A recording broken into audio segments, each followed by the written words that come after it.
Good morning, students. Welcome to the first lecture of the online theory class series of subject Novel Drug Delivery System. I am Mrs. Aarti Majumdar, Associate Professor from the Department of Pharmaceutics, Smriti College of Pharmaceutical Education, Indore. Students, today we are going to discuss a very important topic, that is introduction and basic concepts of controlled drug delivery system. Before starting the discussion, I would like to summarize the main points on which we are going to focus today. Students, we are going to learn about the major issues related to the conventional drug therapy and the reasons behind the intense interest in the development of the controlled drug delivery system. We are also going to learn about various terminologies and definitions related to the controlled drug delivery system. Later on, we will discuss about advantages and disadvantages of controlled drug delivery system. Students, as we all are very much aware of that, the most preferable route of drug administration is the oral route because it is the most convenient route and non-invasive, also it is natural and the most safer route. So we will have further discussions on controlled drug delivery system in context to the oral route of drug administration. Now students, before starting discussion about drug response and drug therapy through various drug delivery system, we must understand the concept of therapeutic window and therapeutic index. We must also understand various terms like minimum effective concentration, maximum safe concentration, dosing interval. Starting with the minimum effective concentration. Minimum effective concentration is the concentration of drug in the plasma below which it is not going to show any of its therapeutic effect on the body. This is the concentration which is required. This is the minimum concentration of drug which is required to be present in plasma to show its pharmacological effect on the body. Maximum safe concentration, it is also called as maximum tolerated concentration. This is the concentration above which drug is certainly going to show its adverse effect. The range between minimum effective concentration and maximum safe concentration is called as therapeutic window. Dear student, we must understand that the drugs for which this range of this therapeutic window is broader, they are called as safer drugs as compared to the drugs whose therapeutic window are narrow. Now, the interval between the two subsequent doses, it is called as dosing interval.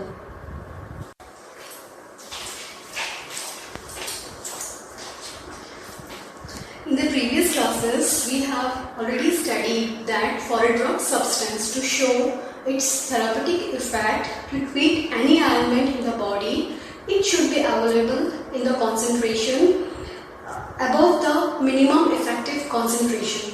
For the same, drug has to be administered in the body in the form of any suitable dosage form such as solid dosage form like tablet, capsules or pill, etc. or liquid dosage form such as syrup, solutions, suspensions, emulsions or any topical formulations. Upon reaching in the body, these formulation releases the drug in sufficient concentration, which is the primary requirement for the therapy of any disease. After some times, the plasma concentration begins to decrease depending upon the rate of drug metabolism or excretion or any other pharmacokinetic property of the drug candidate such as protein binding. As the concentration of drug in plasma reduces to the subtherapeutic level, here arises the need to administer another dose of the drug. The time interval after which the subsequent dose is administered is called as dosing interval. In case of conventional drug therapy, The major limitation is relatively shorter dosing interval. This means to maintain therapeutic effect throughout the therapy for any disease, the dose of the drug has to be repeated at a certain specific interval of time so as to maintain a constant plasma concentration well within the therapeutic window. In this process of multiple dosing, unpredictable fluctuations are observed in case of conventional drug therapy, which is represented by large peak and valley graphical representation having many adverse effects. Apart from this, another limitation for the conventional drug therapy is poor patient compliance because of the multiple dosing regimen. This leads to the poor efficacy and even failure of the drug therapy through conventional drug delivery system. If we study the release kinetics of drug through various types of drug delivery system, it is being observed that from the conventional drug delivery system, which result in the immediate release of drug, which is further responsible for the unpredictable fluctuation in the drug plasma concentration with many side effects. However, in the controlled drug delivery system, they releases the drug in a more controlled and sustained pattern, which result in the reproducible and predictable release of drug with the uniform drug plasma concentrations. So, the main reason for the intense interest for the development of the controlled drug delivery system is to enhance the therapeutic efficacy and safety profile of the drug moieties with the more controlled spatial or temporal control of drug release, further resulting in the decrease in dose and dosing frequency. Now students, we will have discussion about the various terms which are used to describe novel drug delivery system, also called as modified release drug delivery system. First in this category is the controlled release formulation, which are different from the so-called sustained release formulation. As in controlled release drug delivery system show a reproducible and predictable drug release in response to time and various stimuli such as pH, enzyme and osmosis. These drug delivery system usually delivers drug at a constant rate, usually at zero order release rate for a particular period of time, in contrast to the conventional drug delivery system which delivers drug at the first order release rate. In these controlled release drug delivery system, the amount of drug released from the dosage form at a particular time is equals to the amount of drug eliminated from the plasma at that particular time. There are many examples of controlled drug delivery system in the market like Slow-Fe, Micro-K, or Nid-Spaciouz. Conventional dosage form of iron supplements, they may sometimes have some side effects like nausea and gastric discomfort. So these side effects, they are minimized minimized by using controlled drug delivery system. Now, repeat action preparations. As the name indicates, repeat action preparations are such formulation which repeats the effect of drug on fetal administration. In these formulations, more than one usual conventional dose is included in a single dosage form. So, when upon oral administration, one single dose is immediately released, which is called as the loading dose. After subsequent time interval, another dose is released, which is called as maintenance dose. So these types of repeat action formulation have the benefit of enhanced patient compliance by supplying additional doses in a single unit without the need of re-administration. However, release candidates of these types of preparation also exhibit similar peak and valley type of plasma drug level profile as observed in conventional drug delivery system. Example of such formulation is polaramine repeated. This polaramine repeated are able to release dextromethorphan for an extended period of time of 12 hours. Next term which we have to study is sustained release formulation. Sustained release formulation are also called as extended release drug delivery system or prolonged release drug delivery system. They are such designed to overcome the drawbacks of conventional therapy. Actually, these deliver the drug at a constant rate for an extended period of time, thereby enhancing the patient compliance, reducing the dosing frequency with fewer side effects. Example of such formulation is Sudafed SA. It provides pseudoephedrine for a sustained period of time. SA indicates sustained action tablets. Also, Integral LA is available in the market, which delivers propranolol hydrochloride for an extended period of time.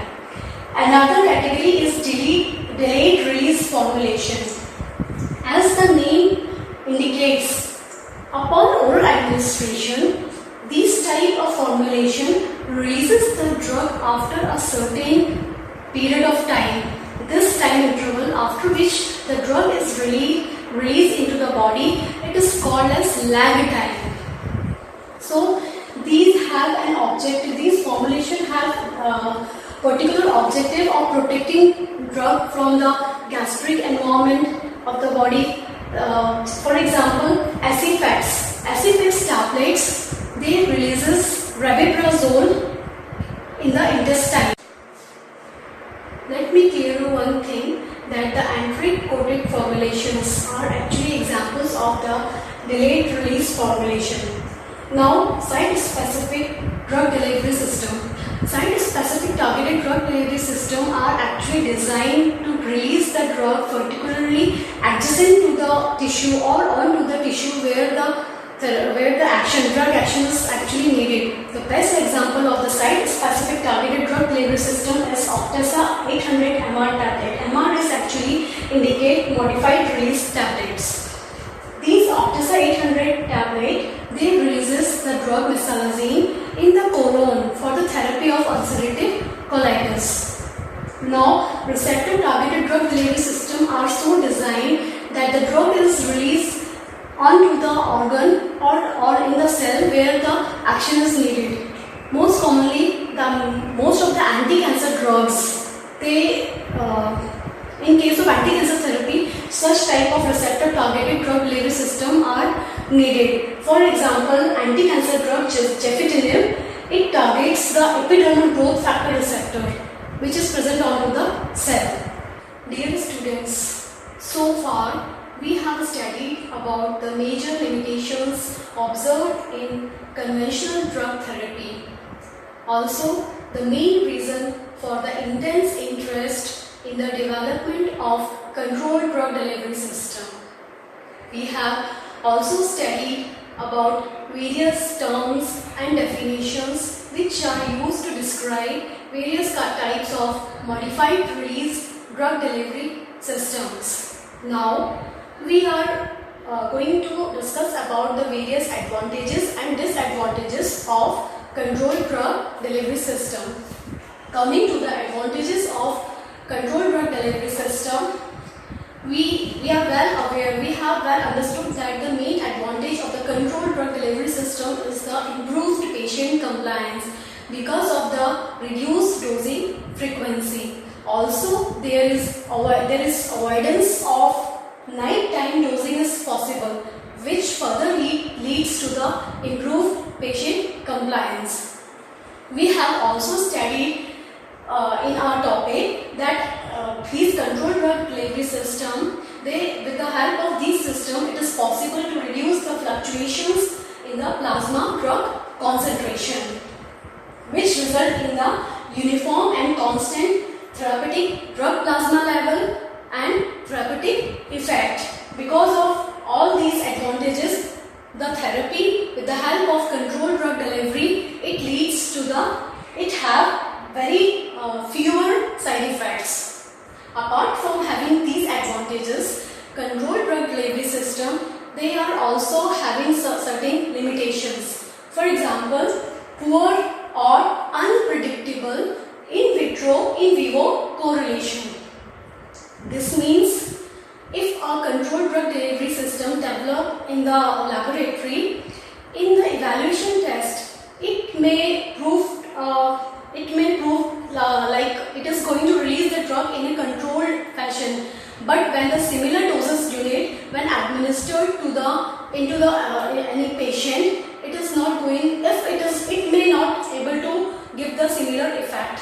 This is called as poor in vitro in vivo correlation. That is, different results are obtained in laboratory and in case of any patient.